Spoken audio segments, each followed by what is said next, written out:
好，第三节的话题呢，我们要来看日本现在的经济出现了哪一些难题哦。日本曾经是这个全球的第2大经济体，也可以说为是亚洲最稳定的一个金融体系的代表。那大家都知道嘛，近期日本的汇率是跌得非常的惨甜价吸引了全球的观光客去造访。但同时呢，日本也正面临着很多的像是汇率的暴跌啦、债券被抛售啦、企业的破产等等的增加，还有物价全面上涨等4大危机。我们带大家来看，甚至呢，市场现在都在怀疑日本会不会成为下一个全球金融引爆的一个疑虑。虽然呢，日本的央行是很努力尝试要拯救这个汇市，但呢，我们看到这些机构这些包括了普莱士，还有瑞穗银行，还有三井住友银行，他们其实看日元的汇率都还是持续往下的。我们之前说$1对这个150，大概就是它的铁关卡，但现在呢，金融机构怎么看？690啦，170啦，还有180，甚至还有人说到200这样的一个状况。哇，那到时候这个日元到底会跌到什么惨状？大家都觉得它是一个无底洞，我们要持续观察下去，并且呢，不只是汇率一坨糟，这个国债在今年6月呢，遭到了海外投资人的大举抛售，单月就卖超了这个3兆这个级别的一个数量，真的是让日元重贬，日债抛售，还有政府的债务居高不下，这么多的烫手山芋同时存在的情况下，你就知道问题有多严重了。所以过去日本这个低利率的神话，还有到现在财政信心危机其实这两者之间只有一窗之隔是非常容易就捅破这一层纸窗的。那如果这个债汇呢都持续双杀下去的话，尚志哥你怎么看？日本是不是正在酝酿一个金融全球风暴的一个破口会发生吗？大家为什么担心日本？主要就是日本刚刚其实静桥讲这一切，日本最近的财政震荡已经其实超过大家的想象。那比例最高其实就是日元。日元要知道，其实日本央行其实已经拿了700多亿美金，700多亿美金进来要来干涉汇率都没有用，现在还是一直贬值，也超过我自己的预期。我本来先前觉得会升回来，结果都没有用。好，我们要知道，在观察一个国家的状况，当然你要观察它的产业。我们谈了稀土被中国制裁，它的观光、它的民间的这个东西，其实不是。大家看3个：看日元、看日债，以及看日本股市。所以我们先讲日本股市好了。日本股市其实表现还可以，日本股市现在创历史新高，那么在6月部分已经破了历史的一个7万点最近大概都是6万点、7万点这个边缘，而且外资当中有人认为会涨到9万点。所以说日本股市大家看，虽然看起来是好的，可是日本股市跟台湾股市一样，现在都是整个偏倾斜的，都是以科技类股为主，它并不均衡。好，日元刚刚提到它的问题就是央行它都不信。要知道，一个国家，如果你央行打算要升息，央行要控制货币，但这个全球的市场没人信，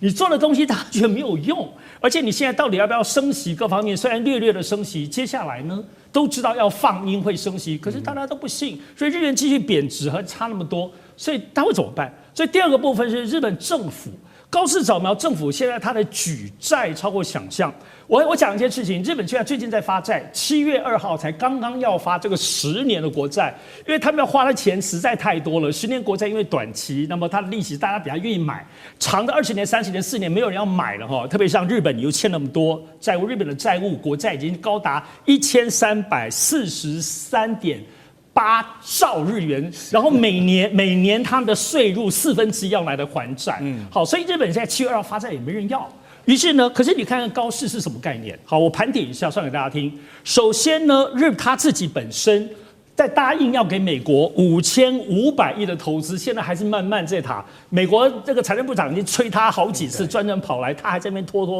好，在此同时，明明已经日本内部国债欠了那么多钱，对吧？已经超过你的负担了。结果高市长做的事情，他跑去印度跟印度说：“我未来10年跟你10兆日元，眼前今年2兆日元的概念，2兆就125亿美金呢，要合作。”跑到菲律宾，跟菲律宾说：“我要跟你有34亿美元的接下来的部分合作。”然后对日本的国内说：“我们官民要来做经济开发，370兆日元要投去各式各样的你能想象的部分开发，包括这些军国主义的这些的再开发。”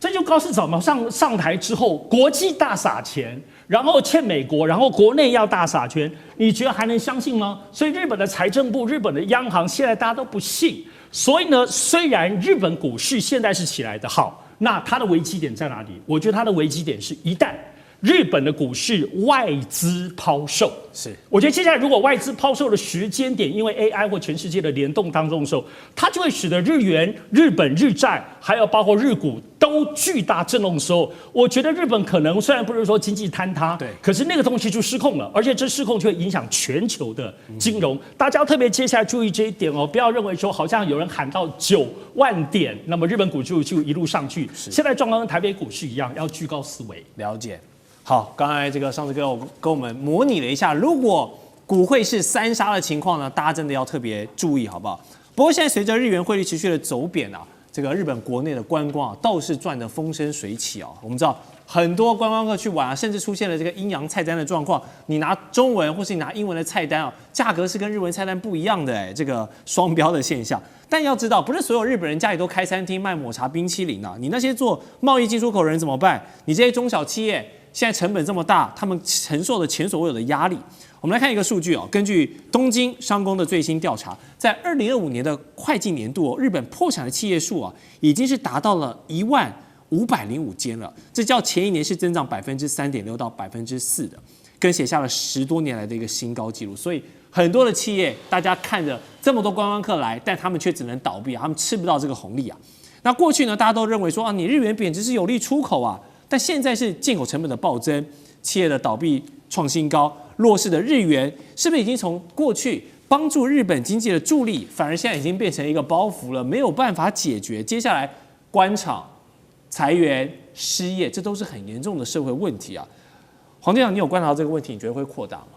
我是这样讲，这个经济问题是非常复杂的，对，不是一个很简单的事情，但是大部分的国家都希望我的这些汇率也好、利息也好、通膨也好稳定，那是一个最重要的一个事情。那只要一变动很大，就像有时候台币升，你也可以看到国内一大堆人批评。那我想这样好吧？这样你也发现一大堆人在批评。其实所有做生意的都希望稳定，他能够知道他怎么样去买，怎么样去卖。那日本到底问题出在哪？问题出在1985年代的时候，那个时候日本的经济横扫全世界。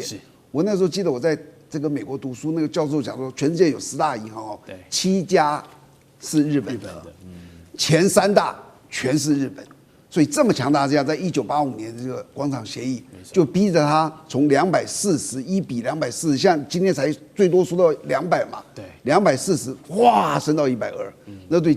日本是一个非常非常强一个强烈的一个打击，所以他日本一下子变成强势货币了，变成这么的高，所以他怎么样？他就要采取弱势货币。他如果采取弱势货币，就是低利息，他就把利息几乎降到0，甚至有负的时候，希望大家能够利息低嘛，你就来借。我举个最简单的例子，长期日本大概利息从0到1嘛，像现在的1，那美国国债是4。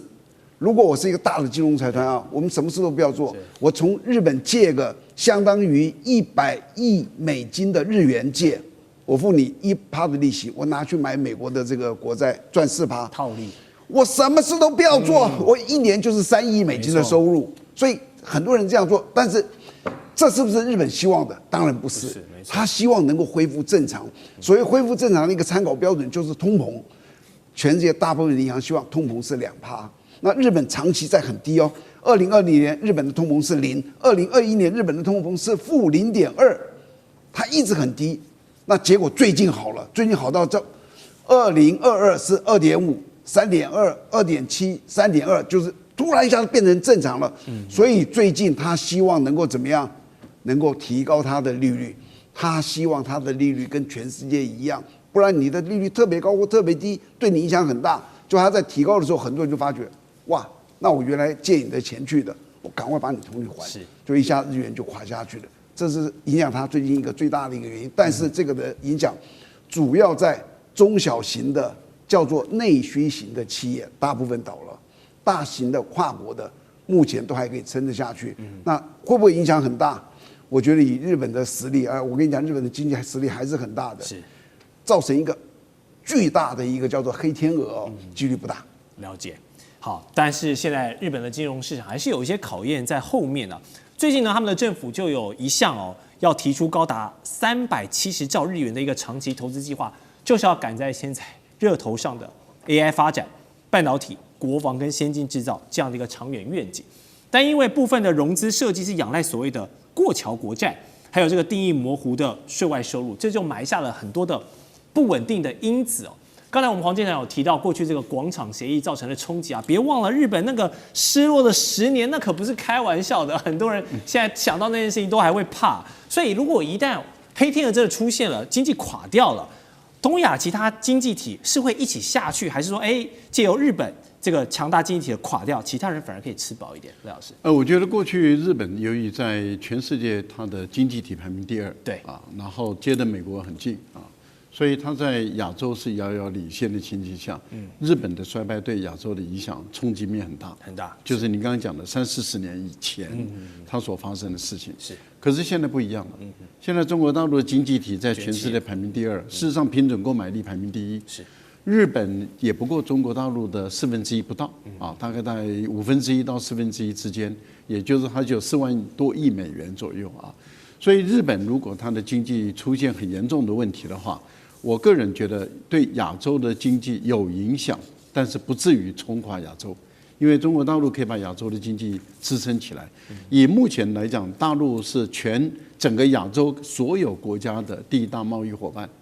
几乎了所有的亚洲国家。所以，但是日本不是，所以在这个情形下的时候，我觉得日本会产生影响，但是不会像40年前影响那么的大，这是第一个。可是日本的风险开始浮现了。过去我们常讲说日本的政府是高负债，可它还是很安全，那是因为90%都是日本的国民跟央行在买，日本的企业、银行、日本的央行。还有日本的国民买国债90%，所以外汇的这个10%的买卖抛售影响不大。可是现在的情况是，它最忧虑的是，如果它一旦升息的话，那日本政府怎么办？所以我个人觉得，以日本来讲，它还是有风险的。